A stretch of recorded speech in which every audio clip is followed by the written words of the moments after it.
경상도 남자와 전라도 여자가 결혼을 해서 매일 신혼의 달콤함을 누리고 있었습니다. 그러던 어느 날 감자를 삶아서 먹기로 했습니다.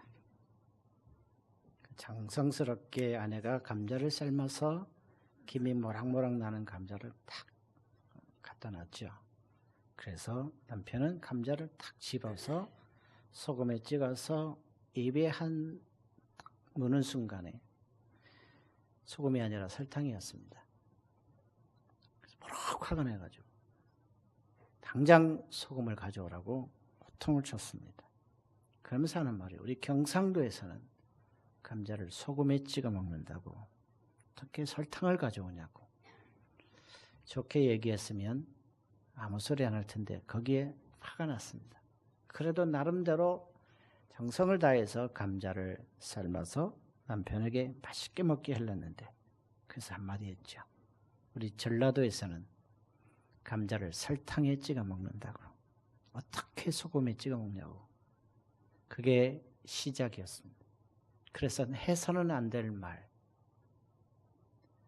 절대 해서는 안 될 말까지 하면서 결국은 이혼 서류를 작성하고 도장을 찍고 판사 앞에 나갔습니다.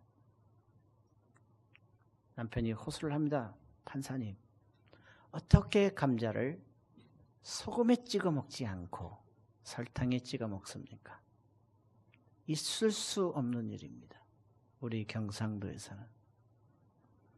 그저 아내도 치지 않았습니다. 어떻게 소금을 찍어 먹습니까? 설탕을 찍어야 제맛입니다.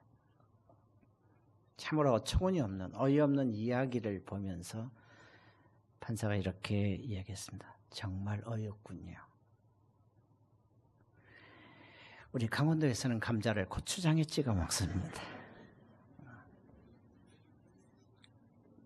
무엇에 찍어 먹든 어떻게 먹든 무슨 상관입니까?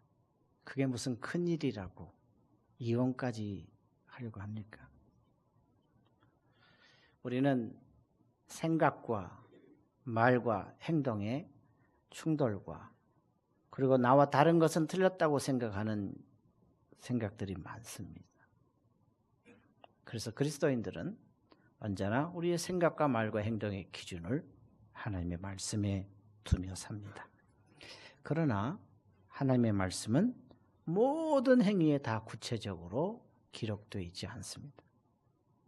그래서 똑같은 말씀이라 할지라도 자기의 선입견과 자기가 가지고 있는 백그라운드를 통해서 이렇게도 말하고 저렇게도 말하고 하면서 결국은 논쟁으로 이어지게 됐지요. 이것을 아디아포라 논쟁이라고 합니다. 아디아포라라는 것은 아디아폴론의 복수형인데요. 대수롭지 않은 것들. 대수롭지 않은 것들이 아디아포라입니다. 그러니까 성경에 있지도 않고 명령하지도 않고 금하지도 않은 행동들을 가지고 논쟁할 때 그걸 아디아포라 논쟁이라고 하는데, 본질적으로 선악과 관련되지 않은 겁니다. 선악과 관련된다면 명쾌하니까 굳이 논쟁할 필요가 없는데, 본질적으로 선악과 관계되지 않은 것으로서 성도 각 개인이 자신의 판단과 양심의 자유에 따라 행하는 문제들을 논쟁으로 벌일 때 아디아포라 논쟁이라고 얘기합니다. 그러니까 자신의 판단과 양심에 따라서 옳다, 아니다, 이게 옳다라고 주장하면서 그것이 충돌을 일으킬 때, 논쟁을 벌일 때 아디아포라 논쟁이라고 얘기합니다. 1세기 당시 로마 교회는 두 가지 문제가 있었습니다. 근데 이 문제는 로마에 있는 교회만 있는 것이 아니고 고린도 교회도 있었습니다. 왜냐하면 이 로마서를 썼을 때 바울이 고린도에 있었습니다. 두 가지 문제란 뭐냐면, 하나는 먹는 것과 또 하나는 날에 대한 문제입니다. 그래서 로마서 14장 2절과 3절, 그것은 먹는 문제를 얘기한다면 5절과 6절은 날에 대한, 예를 들어서 안식일 또는 속죄일 또는 절기날 이런 등등에 대한 논쟁이 있었습니다. 왜냐하면 예수 그리스도가 이 땅에 오셔서 구원을 주시고 또 구원을 받은 모든 백성들이 그리스도 안에서 자유를 누리고 율법에 매이지 않기 때문에 그렇습니다. 그러다 보니까 이런 여러 가지 논쟁이 벌어지게 되는데 그중에 먹는 문제에 대해서는 많은 문제가 있었죠. 특히 고기를 먹기를 원한다면 반드시 그 고기는 시장에서 판 것을 사서 먹어야 되는데 시장에서 나온 고기들은 다 신전에 제사를 드리고 나온 것들입니다. 포도주 역시 마찬가지입니다.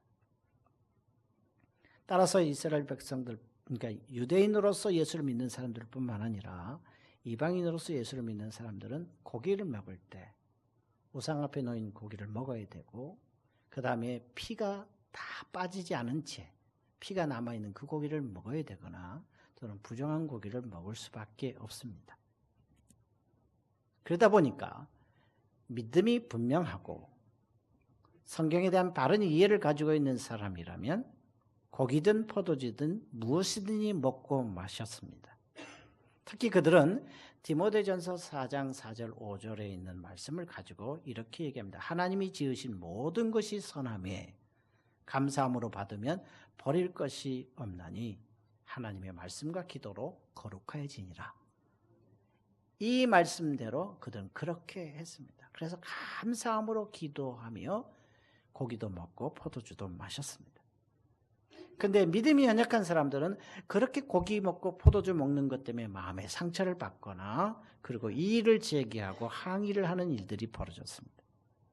특히 믿음이 약한 사람들은 당시에 자기의 신앙을 지키는 실제적으로 관습이 뭐냐? 포도주를 마시지 않는 것이었습니다.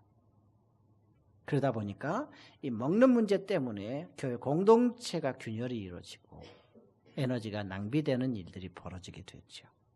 특별히 하나님 나라의 본질과는 거리가 멉니다.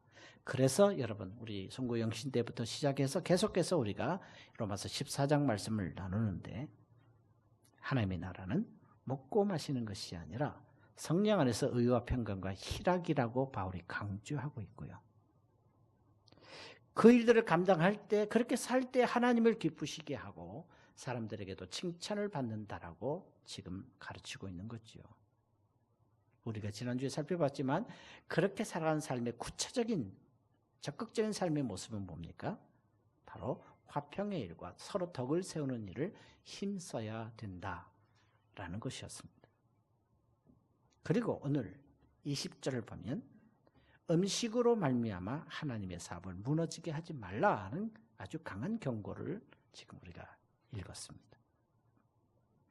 음식으로 말미암아 하나님의 사업을 무너지게 하지 말라고 했을 때에 하나님의 사업이란 도대체 뭘까? 이 하나님의 사업에 대한 개념을 잘 정리해야 합니다. 여러분 예수 그리스도를 믿고 구원받은 사람은 마치 이제 막 태어난 아기처럼 연약하고 또 연약합니다.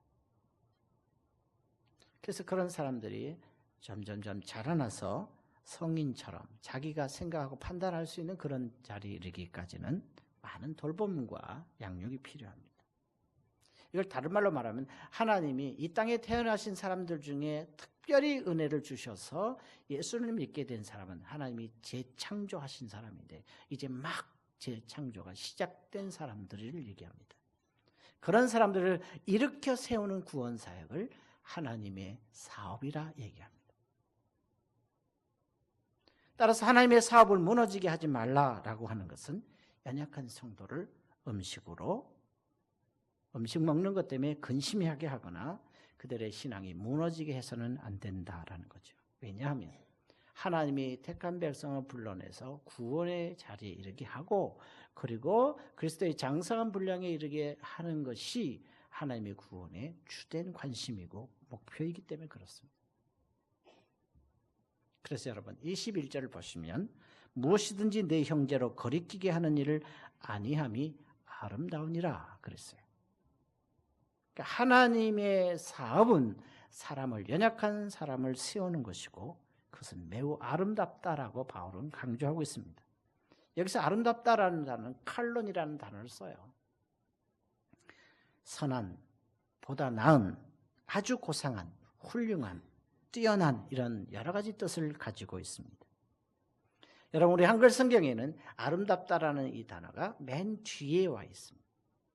그러나 성경 원어 헬라어 원문을 보면 맨 앞에 와 있습니다. 그럼 문장에서 맨 앞에 와 있다는 것은 강조의 의미가 있습니다.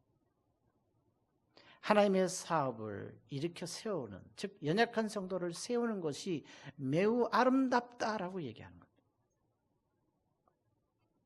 그래서 그렇게 생각하고 행동하는 것들을 매우 훌륭한 것이라고 지금 성경은 우리에게 말하고 있는 거지요.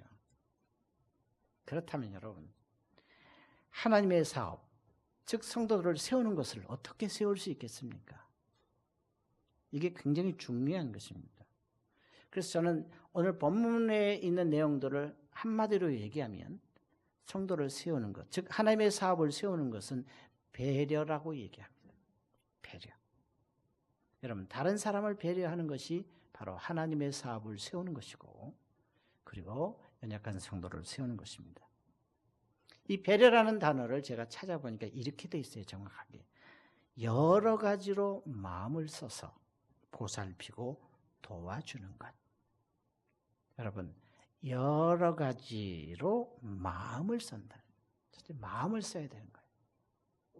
마음만 쓰고 아무것도 행하지 않는 것은 배려가 아닙니다. 도와주는 거예요. 보살피고 도와주는 것, 이것이 배려입니다. 그래서 여러분, 사람을 세우는 것이 얼마나 아름다운지, 그것을 어떻게 감당할 수 있느냐? 그것은 배려라는 거죠. 저나 여러분들이나 배려가 없는 각박한 시대에 살고 있습니다. 이 사회는 남이 죽어야 내가 살고 또 나만 살아야 된다는 생각 속에 살아가고 있습니다.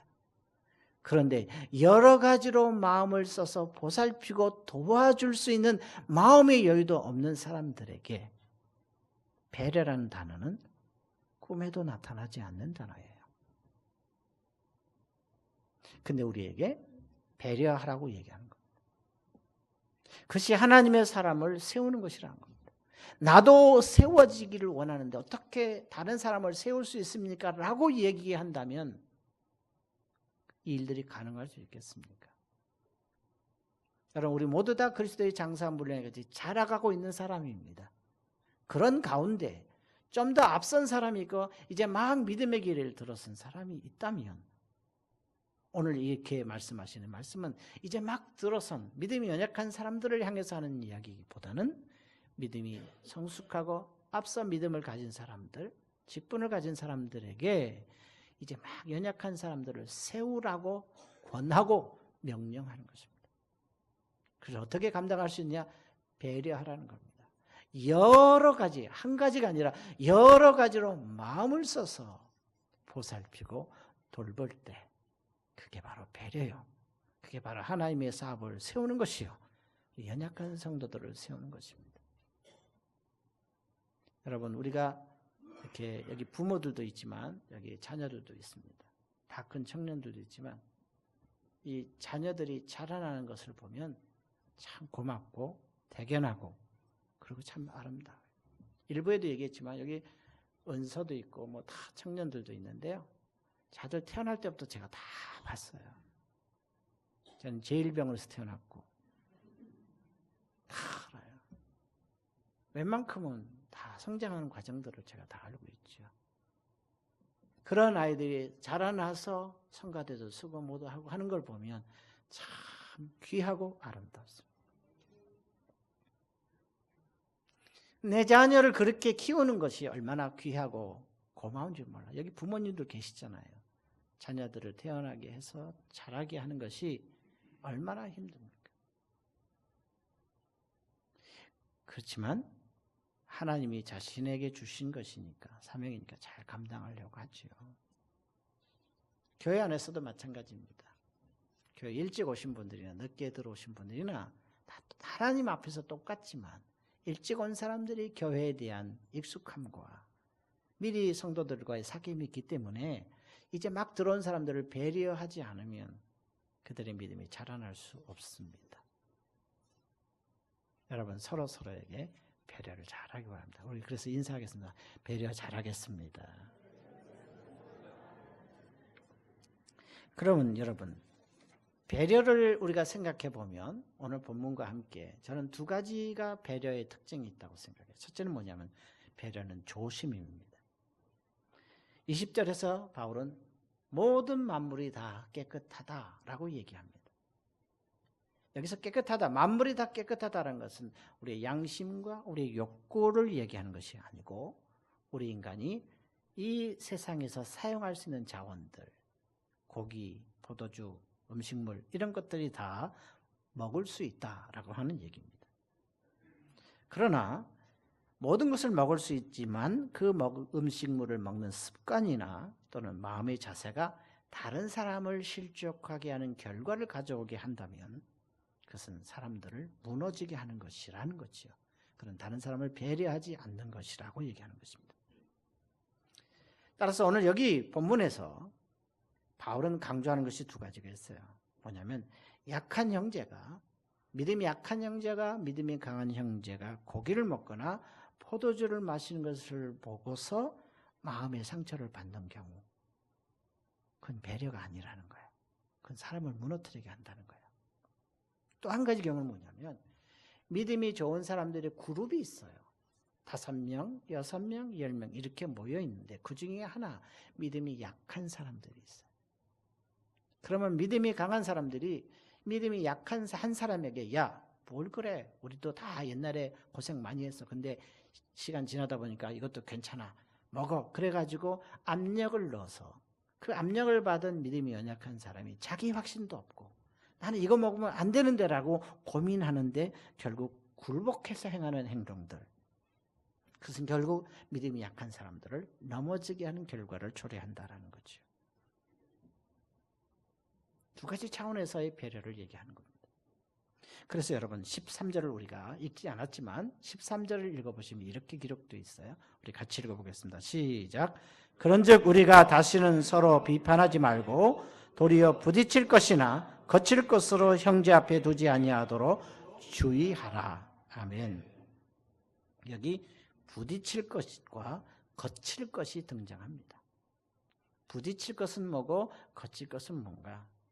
여기 부딪힐 것이란 뭐냐면 내가 의도하지 않고 어떤 행동을 했는데 결과적으로 그 사람이 넘어졌다면 그것은 부딪히는 것이라는 거예요. 내가 의도하지는 않았어요. 고의가 없었어요. 그런데 내 행동으로 인해서 그 형제가 무너졌다면, 넘어졌다면 그것은 부딪힐 것이라는 거예요. 그럼 여기 거칠 것은 뭡니까? 내가 의도적으로 장애물을 놓아서 행동을 해요. 그래서 넘어졌어요.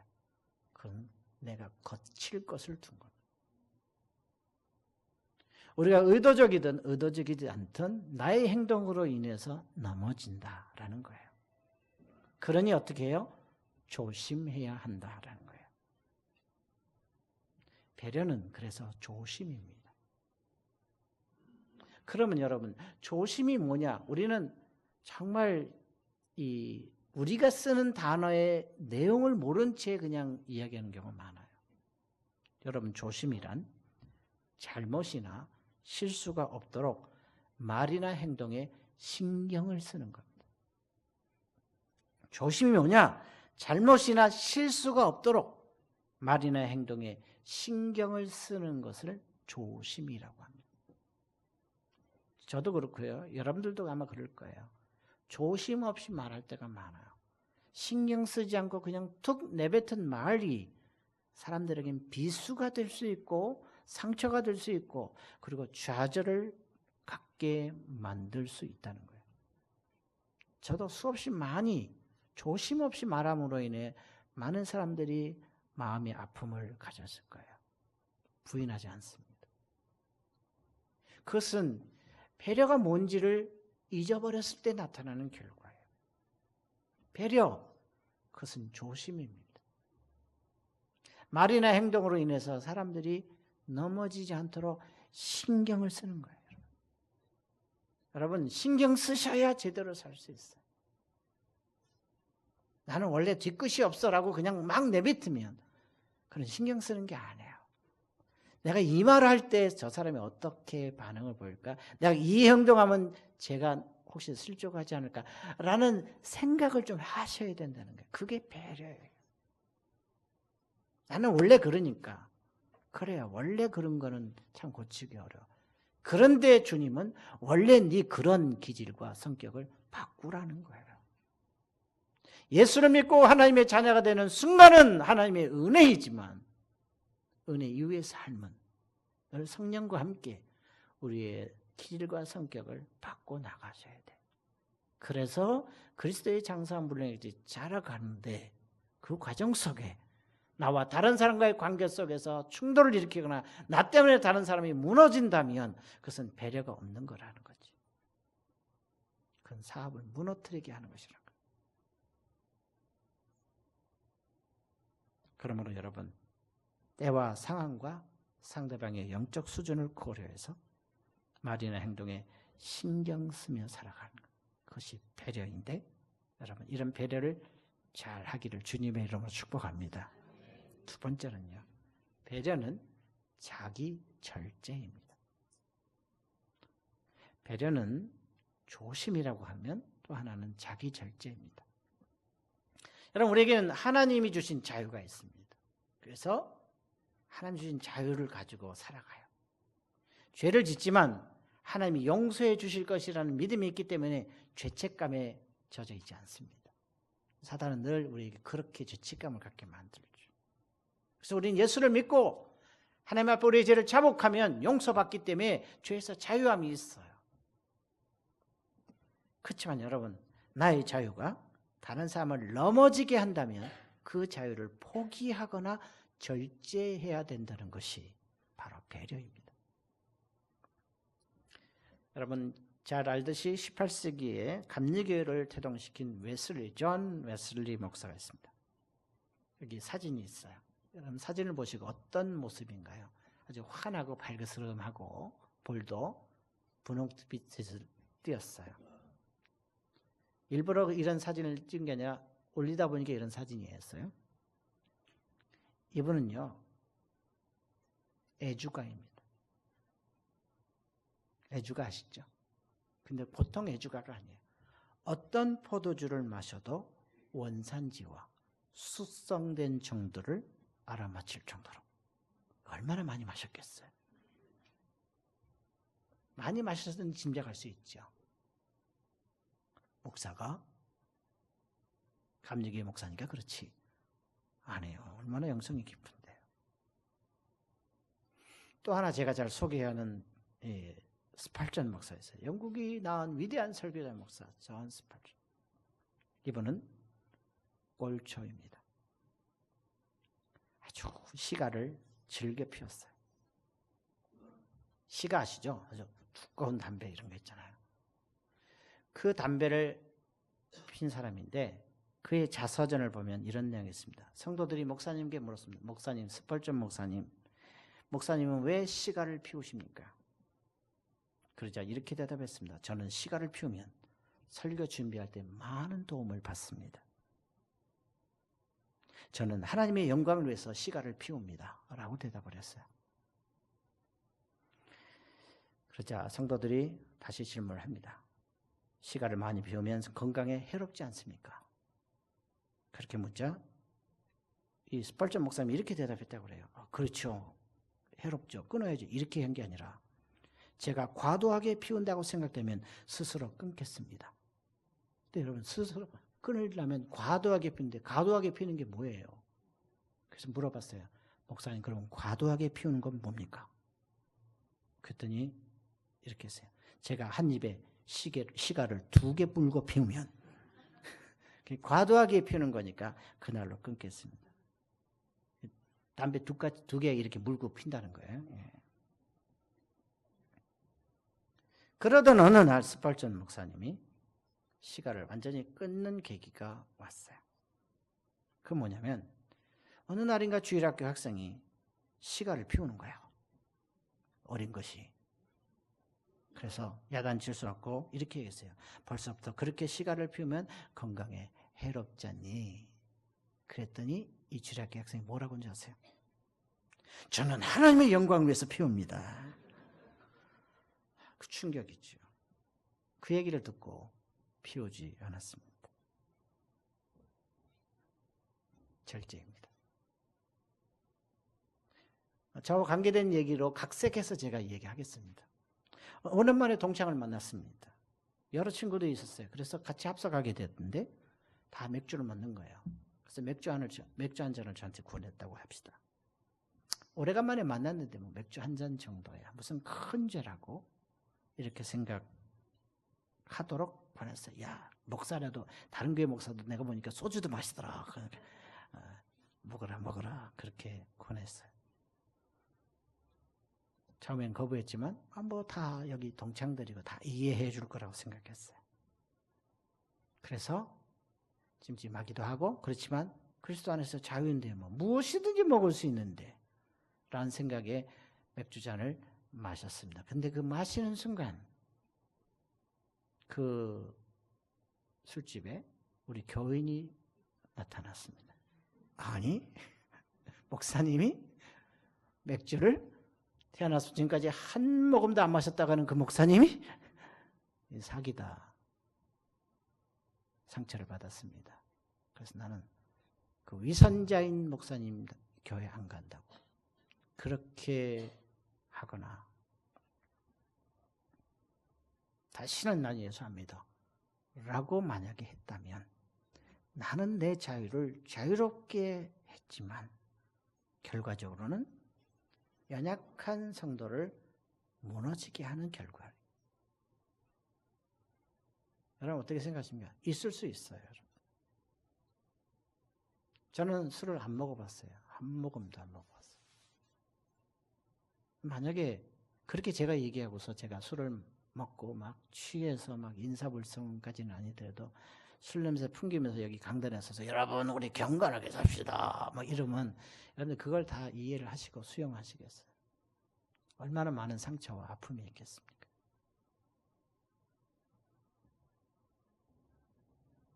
자기 절제입니다. 나는 자유롭게 할 수 있지만 나의 모습을 보고 연약한 사람들이 무너진다면 그 사람을 배려한다면 절제해야 된다는 거죠. 그래서 여러분 15절을 우리가 같이 읽어보겠습니다. 시작. 만일 음식으로 말미암아 네 형제가 근심하게 되면 이는 내가 사랑으로 행하지 아니함이라. 그리스도께서 대신하여 죽으신 형제를 네 음식으로 망하게 하지 말라. 아멘. 그리스도께서 대신하여 죽으신 형제를 주님이 죽으심으로 살려놓은 형제를 먹는 문제로 망하게 하지 말라는 거예요. 여러분 정말 잘 들으셔야 돼요. 우리 성도들 가운데 술 하시고 담배 하시는 분들도 있겠지요.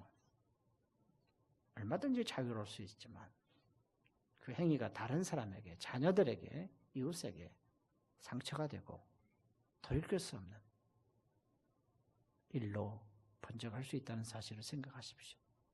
목사의 씨가 피우는 거고 하나님께 영광을 돌린다는 그 말을 주일학교 자녀가, 주일학교 학생이 하나님의 영광을 위해서 씨가를 피운다는 그 말을 듣고 충격을 받고 절제를 했습니다.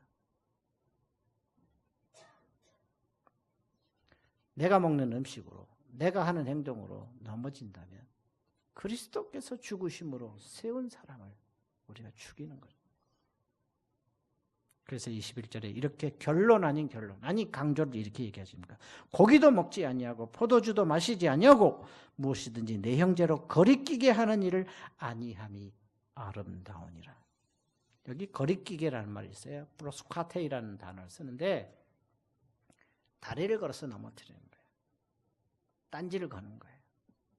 장애물에 걸려 넘어지는 걸 말해요. 여러분 강한 자들이 이렇게 행동함으로 인해서 거리끼게 된다는 거죠. 그 말은 뭐예요? 넘어진다는 거예요. 나의 행동과 나의 말이 그냥 말과 행동이 아니라 다른 사람의 장단지를 걸어떨어서 넘어져서 깨지게 만드는 것이고 심하면 일어날 수 없게 만든다는 거예요. 술과 담배만의 얘기를 하는 것은 아닙니다. 목사로 목사답게 살지 못하고 장로 권사로 답게 살지 못하고 성도로 성도답게 살지 못할 때 단 한 사람이라도 그것을 보고 상처를, 아픔을 겪는다면 거리끼게 하는 것이라는 거죠. 그러면서 제가 이 설교를 주면서 정말 저도 회개했어요. 나 때문에 얼마나 많은 사람들이 아파하고 힘들어했을까. 강한 자들의 이런 행동은 약한 자들을 정상적인 신앙생활을 해서 이탈하게 만들고 믿음이 파산하게 만드는 거예요.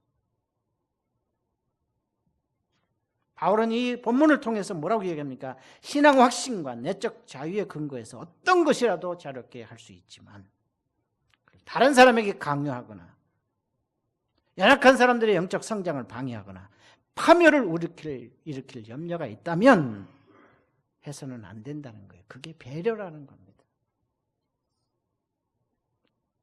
내적인 확신과 자유를 가지지 못한 자가 강한 자의 모습을 본받고 신앙 인격의 순수성에 상처를 받거나 영혼이 혼란에 빠진다면 단념해야 된다는 겁니다. 절제입니다. 이게 바로 배려입니다. 배려. 배려는 그래서 조심이고 그래서 절제입니다. 하나님의 사업을 세우는 것은 아름답습니다. 연약한 성도들을 세우는 것은 지극히 선하고 아름답습니다. 그래서 우리는 적극적으로 화평의 일과 서로 덕을 세우기를 힘써야 합니다. 부딪힐 것을 두어서 넘어지게 하거나 거리끼게 하지 않아야 된다는 사실을 마음에 새깁니다. 나의 배려가 있는 언어와 때에 맞는 말을 통해서 우리 모두 다 사람을 세우기 바랍니다. 특히 사회에서 신용을 잃지 말고 거친 행동으로 사람들을 상하게 하지 않으므로 거칠은 광야에서 하나님의 나라의 꽃이 피어나고 세상에 있는 사람들이 아니 세상이 우리 안에 있는 주님의 영광을 보게 되기를 소원하면서 이제 예배당 문을 나서게 될 겁니다. 여러분 함께 기도하기를 원합니다.